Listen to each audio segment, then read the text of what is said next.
There it is. Well, there's a big red line through my face. What's going on there?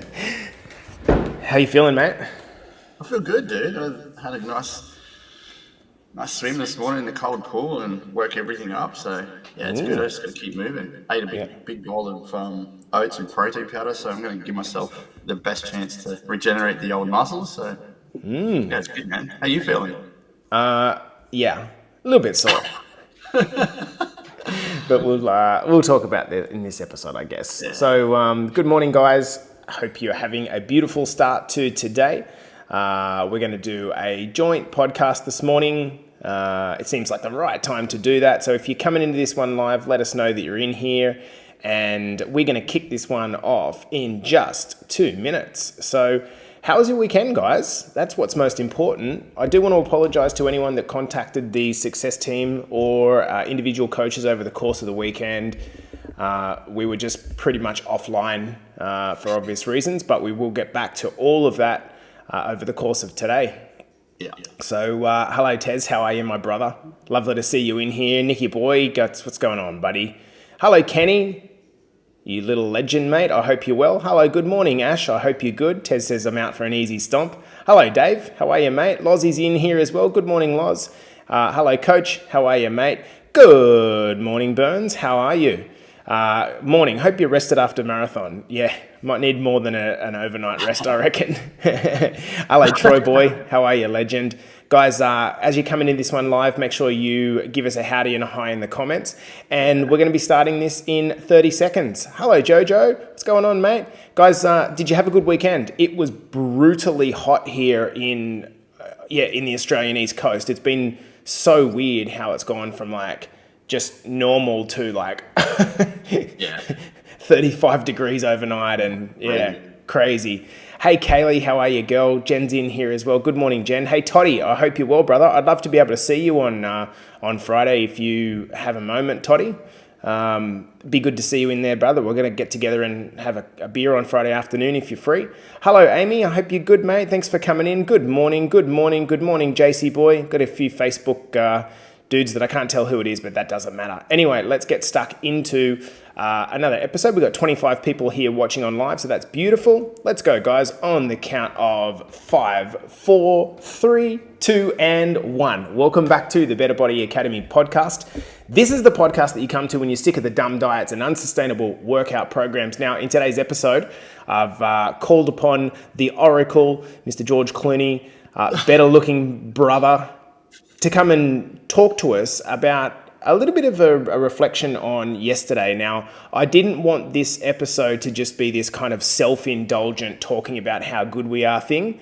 I wanted this episode to be a reflection for the purpose of perhaps inspiring or drawing out some lessons out of the last couple of days. It's just been like a pretty both painful and victorious couple of days, I would put it. I think you can go back 20 weeks when we started training, mate. Like you got to think. I think that's the starting point, really. It's not just a couple of days. I mean, the level of persistency and consistency you guys have had training for this has been phenomenal. And none of you guys have done any endurance work before, and now you understand the science behind the timing of everything and how it goes together. So for that 20 odd weeks to come and down to one day and 4 hours, 5 hours, 6 hours, it's bloody crazy. So 100%, and we can talk about the mind games, and we can talk about but what I want to be able to do is have this so that it's something that is relevant to every person watching this podcast starting their Monday off. So guys, let's get stuck in. Mike and I are just going to jam for a little bit here. So the first thing that I wanted to talk about was really my highlight for this whole marathon situation. And anyone that was there yesterday viewing would know exactly what I mean. This idea that you can just completely change who you are as a person stood true when a guy that is borderline 60 years old crossed the finishing line in under 4 hours. Now, for reference, I finished in 4 hours and 24 minutes, and I was like super stoked about that. Nick Friend finished in under 4 hours. It is, as Erin said in the comments, is fucking incredible. Not that I'm a good reference point by any stretch of the imagination, but like a fitness coach, like I do some stuff, like I'm not horribly out of shape. And that man crossed in nearly half an hour ahead of me over the same distance. It's just like, it's phenomenal. He's 20 years my senior. And I had a moment there when it was just Nick and I pretty much trying not to die afterwards. And if I'm just completely honest, it meant more to me seeing Nick do that than it did me finishing my own marathon. You there, Jace. Like this guy was severely overweight and on his way out, and you've had a massive hand in not just changing his outlook on life and reducing his potential of dying early. It is now that you've inspired him to go greater lengths, and now it's been reciprocated because he's inspiring you. Yes. Like that's the beauty of this, mate. The beauty of what we do is coaching. Yep. Yeah, I couldn't agree more. And it is truly reciprocal, because I look at that and I'm inspired by that. So what I want you guys to do is like just entertain for a moment perhaps the things that you would like to do, and a marathon might be the very last thing on the list. But what might you want to do in your own life where you're saying to yourself, you know what, like, I just can't do that. Well, I can tell you something, that Nick did that for a long time. He said, I just can't do things for a long time. And, I'm not going to go into the details, but Nick has undergone a whole lot of trauma in his life, which he has leveraged into something that, rather than being a victim, he's made himself work off that trauma to go deeper into his life. And it's so fascinating to see a guy that is, dropped 20 plus kilograms, is fucking shredded in the gym. He's dominated the gym, but he's now gone and dominated a cardio event. It blows my mind. So, the relevance for anyone listening to this podcast is, what are you sort of saying to yourself that I just can't do? Because if your initial mindset is to everything, I just can't do it, you're actually just taking the easy road out.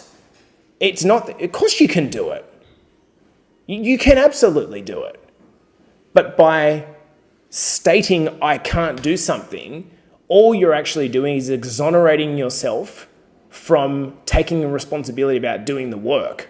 Is it going to be hard? It's going to be very hard. Of course it is. If it's something worthwhile, it's going to be very hard. But just saying I can't do it, you're just exonerating yourself from doing the work. Yeah. And if you want it badly enough, you can definitely do it. Mike, we'll flip to you, brother. What have you got for us? I might share my experience at the end, towards the end, because I think we'll go on a flow of education. But it's the golden platter myth for me is you can't just walk into something that you've never done before or without doing a little bit of work, either on yourself or planning and programming yourself to do that thing, right? So that takes a lot of hard work, persistence, perseverance, to even just to put your hand up and say, hey, I want to do a marathon. Like, it's not easy. Well, we worked out yesterday, 0.5% of the world's population actually start and finish a marathon. So that goes to show you that you can, if you have enough will and determination and have enough effort to put in behind to do the work. Is my mic okay? Yeah, it's fine. Yeah. Okay. I feel like it's coming back to me. That you've got to put the work in up front to get the end result. That's with anything in life, not just a marathon. It's with weight loss. It's with you aren't willing to sacrifice the time that it takes to do the 1%ers every single day, 100%, as much as you can to get them done. If you're not willing to sacrifice the time of not watching TV and Netflix and all those little shitty things that you do, to put the effort in to sacrifice another hour of running and training or whatever it is to get to that point, it doesn't come to you served on a golden platter with a knife and fork ready for you to eat. You have to create that meal. You have to go out and do the work. You have to know the ingredients to make that fucking meal on the golden platter. And that comes down to hard work, determination, resilience, grit, perseverance. And that's the true keys to achievement in life. In anything, you've got to put the work in to get the end result. You cannot expect that end result served to you. Anything in life has never had hard work and persistence and determination behind that end goal. Yeah, it is, and I think for a lot of people, it's just like I want to do it, but I just give up at the first piece of resistance. And if you think about our transformation that we're all doing inside of Better Body Academy here together, it's like when you think about it at the outset, you knew that there was going to be some challenges that were going to come up. And if you're kind of floored by those challenges when they actually come up, it's a bit like, dude, didn't you know this was going to happen? It was going to be a challenge. So just expect it when it actually comes. The next point that I wanted to go off was like this idea that it's kind of running off you said, there will always be the easier route in whatever you do. There's always an easy out. And that easy out is tempting because it's easy, it doesn't involve the work, it feels better. And examples of this are getting up early, doing the training, and even something as simple, which I want to shout out a number of people here who I'm going to name them. So Carly, Erin, Brett, Jace Nyes, Amy, and Lauren, who the easier route would have been to just go home. Like they finished their marathon meet at 8:30 in the morning. The 10K was finished by 8:30 in the morning. We didn't finish till 12:30, 1 p.m. The easy route would have just been to say, no, okay, cool. I'm going to go home now and go to my family. Those 6 people stayed in the blistering heat so that they could cheer us home. Yeah. And that was a really good sense of like, wow, okay, this community actually means a lot. So in anything you do, and a great example of this is Amy and Lauren specifically coming up from the Central Coast. Like, I know that you guys, it would have been easier for you to stay in bed. And you probably had conversations around staying in bed. Oh, I've got to get up at 3 o'clock in the morning to get down to Sydney. But you did it. You did it, and you should be proud of doing it. And that is a classic example of what happens when, and Tez says, yeah, it was so good seeing them all cheering us at the finish. Exactly. And this is the thing. You're always going to have the ability to sleep in. You're always going to have the ability to take the easy road. Okay? But if you avoid taking the easy road, there's something there to be gained. Now, I'm going to keep going into my kind of third point is talking about age being no barrier. It's not. I just and I probably got the numbers slightly wrong. I've got Nick at 59. I've got Terry at 50. I've got Mike at 40. You said 44. Myself at 41. Clint Guyett at 44. And Dan Robinson at 38. That collection of 6 men that run that marathon is 276 years old. 276 years old. Between 6 people. 276 years old. That's an average age of like between 6 people of like 48. So what is it, Mike? Do you think there's some tendency to, as you get older, to give less fucks, or is it like why is that the case? Yeah, I think so, and I think me personally is there's more time available. Like as we get older, and I know you're an exception to the rule, as your kids get a little bit older as well, and you have a little bit extra time to do those things you've always wanted to do, whether it is a marathon or whatever. That's what it come down to me. But it's also, um, I like the challenge. Like when I mastered my mind, I wanted to see how far I could take it. And to me, would be the next thing would be putting it to its limits. Mm. Physically, yes, you can do. You know, your body starts to break down before your mind does. But yeah, for me, that mindset head fuck thing, I love it, and I think the challenge of pushing my mind to the limit for me, longevity wise, like I don't want to be one of those guys that's crippled in a corner at 80 years of age and can't Mm-mm. move and can't think for himself. Yeah. I want to be active. I still want to run and ride my bike when I'm older. Like I want that, and but I think for me having the mindset like that's bulletproof and pushing myself all the time is the thing that gets me going. But yeah, I think it comes down to a point where you have a little bit more time in your life to say, hey, I have responsibilities, but these guys are moving on a little bit more. I can plow it into myself and do it. Do you think you're mentally stronger as you've gotten older? 100% experience counts. Mm. Experience counts big time. Great story to share. I ran with Dan, obviously, but we picked up a 20-year-old guy who was in absolute pain, who dislocated his shoulder, right? 20 years of age, studying law and finance. Had a great chat with him for about 10Ks, got him through the whole marathon. The rest of it, he was in pain. He's 20 years of age and he's kayaking from Victoria to Tasmania, right? It's 374 kilometres with his mates to raise money for Black Dog Charity. 20 years of age. Now, if I wish I had the mindset at 20 years of age to do that, Mm. and I said, what's your driving force? He goes, I just want to do something inspiring and help other people. Mm. I was like, wow, 20 years of age, kayaking across the strait. That's It's going to incredible. take him 3 weeks with his 6 of his mates in a kayak. Like where does that come from? And you look back further, his family has a history of pushing themselves to the limit. So it's gone down into the generation.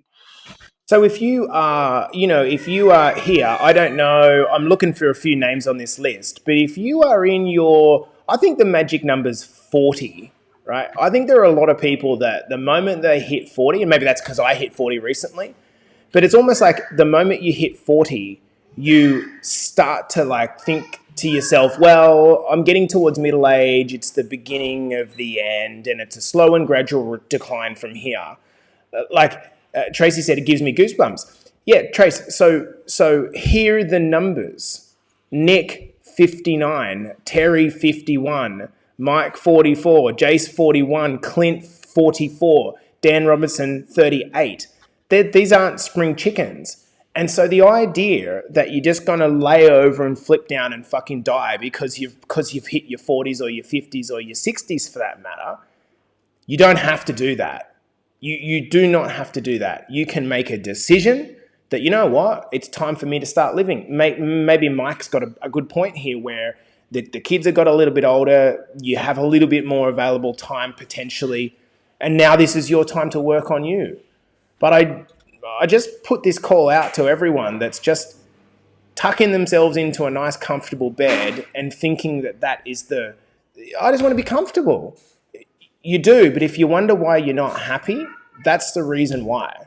Because Yeah. it's too comfortable.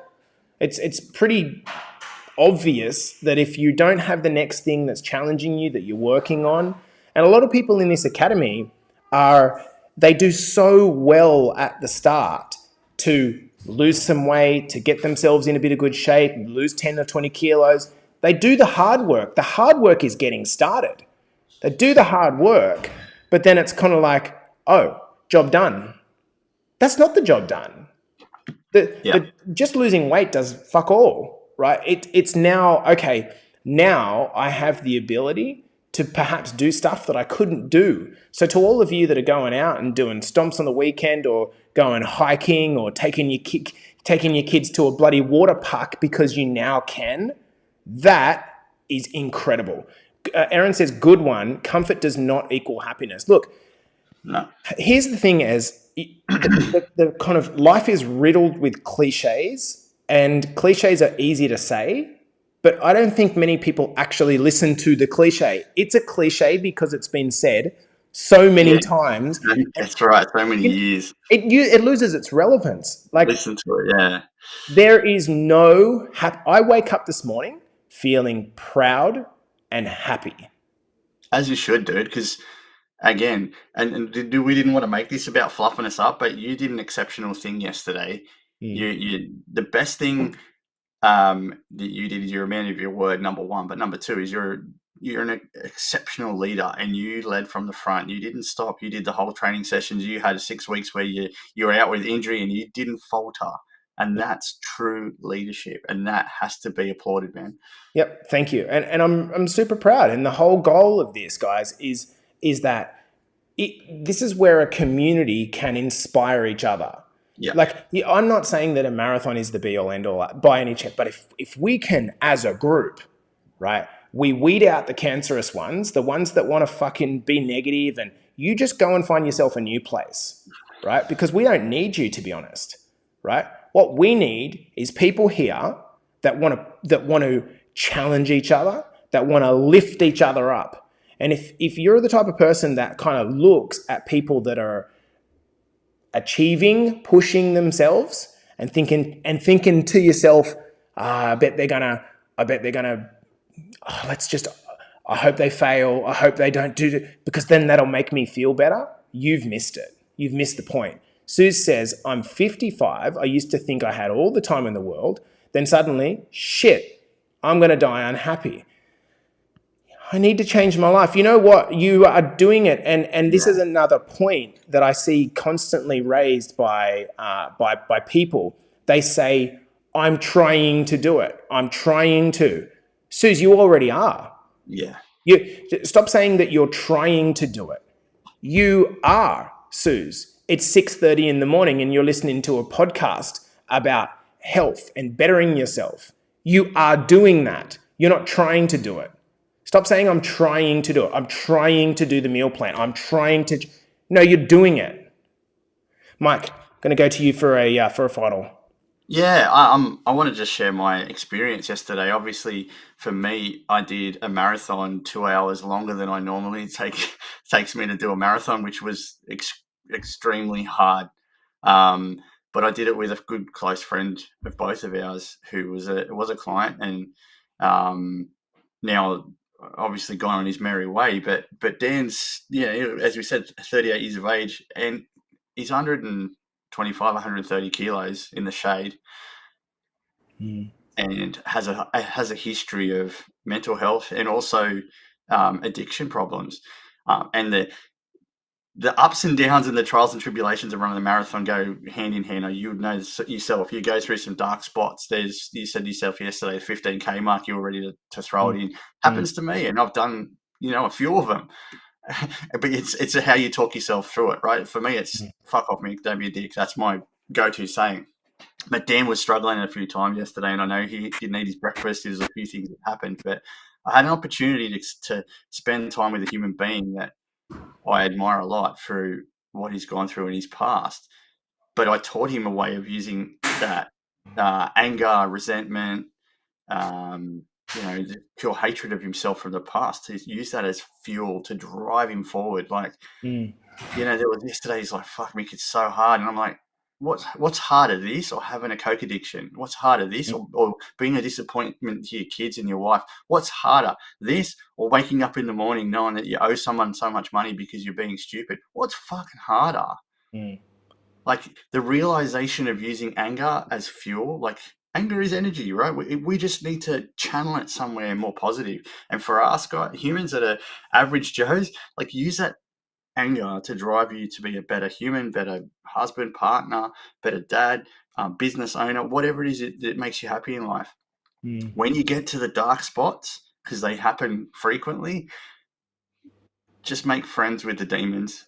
Use their energy and happiness and negativity to drive you forward. And that experience for me yesterday was wonderful. Like, yes, it was draining on me physically, because it's, I was out there for 2 and a bit hours longer than I should have been, and I was fucking hot. But I experienced something wonderful yesterday, and that was a man that thought he couldn't do something by using the hatred of his past to push him forward. And it was just fucking phenomenal. And to anyone that, to the guys and girls that were like lining the road when you guys come back down, Uh, you probably didn't know that about Dan, but seeing a 130 kilo fucking brick of a man just pulling himself down the road, man, that was super inspiring. Yeah, it was. And the last K and a half was me yelling at him because I said, we're running this last bit because, Mm, his legs were gone, his hip flexors were fucked. But I said, this is where you need to drive yourself. Like, mm, there's people down there waiting for you, and they don't want to see you walking. They want to see you yeah. running. And we Yeah. ran that whole K and a half, and I mean, it was exceptional. Guys, the last point that I want to raise, and this will be it for today. And I go deeper into this in the mastermind because I really do think that this is the start point. So I remember when I first did my when I did my skydive, and I was petrified of this skydive for 20 years. And so when I decided that I was going to do it, I made a decision that I'm going to do a skydive. And then for a period of 6 months, to try to cope with my fear of skydiving, I just visualized myself every day. Like, and what does that look like? That looks like when I'm driving to the office in the morning in Sydney, I'm just thinking of jumping out a plane and what that looks like and what that feels like, and sitting on the edge of the kind of the plane exit door, just like looking out and going, I really, really just got it into my head to the point where when it actually come time to do the skydive, I'd already done it so many times in my life that when I hit the ground during the skydive, and you might be like, well, why the fuck is he talking about skydive? Because for me, that was the biggest thing in my life to conquer, the biggest fear. By the time I hit the ground, I'd already done it so many times. Now, yesterday, I was far more emotional about Nick Friend getting under for 4 hours, or Clint Guyett, a guy that's riddled with injuries, pulling himself across the line, or seeing Terry, one of my good mates now, at 51 years old, crossing the finishing line. I was far more excited and emotional about that than I was for myself. And I'll tell you the reason why is because in my mind, I'd already run the marathon. I decided 6 months ago that I was going to do a marathon. And from that moment, in my mind, I practiced running the marathon every day. And I don't really share much of this stuff because it's hard to communicate that because people take it as like visions and affirmations and shit. Well, look, if you're stuck and you want to achieve something, the best possible thing that you can do is number one, decide, and then number two, do that thing in your head and envisage that thing in your head over and over again. So let me give you an example. Let's pretend you really want to lose weight, as an example. You really want to get back to being 20 kilos less. The way to do that is to imagine yourself in the dresses that you want to wear, in the shirts that you want to wear, to be able to get on the plane without feeling crushed. Whatever it is for you that conjures up in your mind, if you just, what happens is you lock it in here, your brain is a solutions machine. It will go about finding the way to make that happen. And the reason we cover in the mastermind is that most people just haven't locked onto something. And so the reason that it feels like you're just kind of meandering through is because the brain wants to lock onto something, but because you haven't committed to locking onto something, it can't get emotionally involved in something that doesn't exist. Which is why the biggest decision you've got to ask yourself, I think, what do I want? Yeah. From a growth perspective, you've got to say to yourself, what do I want? Because once you narrow it down to the 2 or 3 things that you want, some part of your mind, the antennas come up and go, and I can go much deeper on this in the mastermind, but once you lock onto what you want, your brain has this incredible way of going about finding it. There's extreme power in the subconscious mind. If you train your subconscious mind into the avenues and places that you want to go to, you will go there. I am a firm believer in it. It's happened to me quite often, even to this day. It happened on the run yesterday. Funnily enough, you obviously know Ned Brockman, Jace, the guy that Yeah. ran from Jay, and me and Dan saw the 3 hour pace that come past, and we went, Ned Brockman wanted to do 3 hours. We're like, I wonder if Ned's here. No, he won't be here. We're talking about Ned for about 30 seconds. Who runs down the road? Ned Brockman with the shuckers and gives us a big yell. And it was like the subconscious mind was channeling that energy into finding him.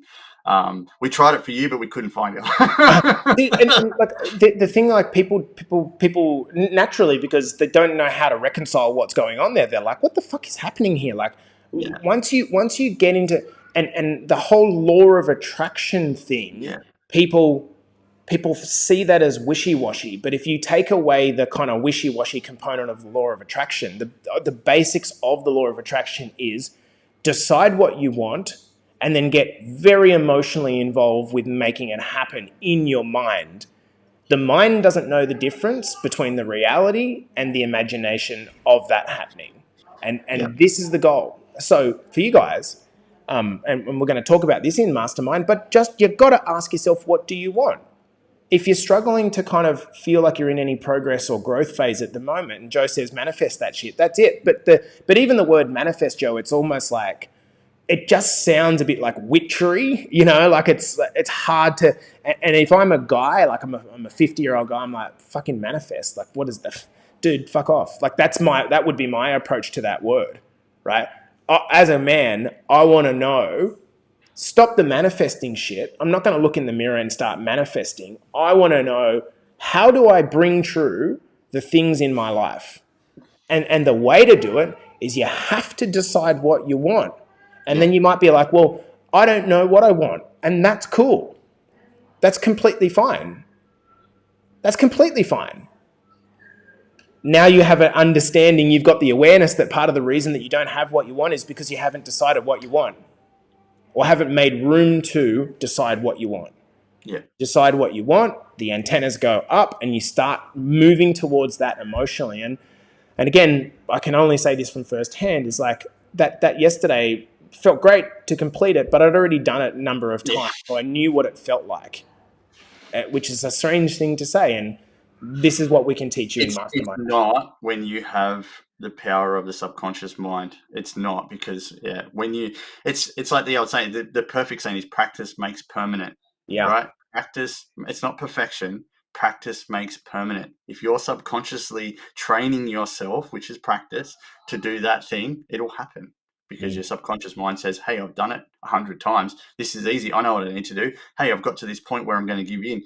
But my subconscious mind said, I'm not giving in until I get to the end. I stop. That's when I stop. So practice makes permanent. Practice doesn't make perfect. Well, guys, a few lessons there to take out of that. Hopefully that was beneficial. Like I said, I didn't really want to go into a whole self-indulgent episode. We're very proud of what we achieved, but at the same account, I think there's some lessons in this, and yeah, maybe we can share these in a bit more detail. So onwards and upwards. Yeah, and I think collectively, Jace, one thing I want to say, and this is going to be the last thing I want to say, is the power of community was present when we all sat down and had a beer and had a chat afterwards, and everybody had the biggest smile on their face of everyone else's accomplishment, not just their own. So if you don't have community in your life, I think you're missing out on something massive. Could not agree more, bro. Could not agree more. Guys, this has been the Better Body Academy podcast for your Monday morning. I hope you're all well. We'll see you guys in the next episode.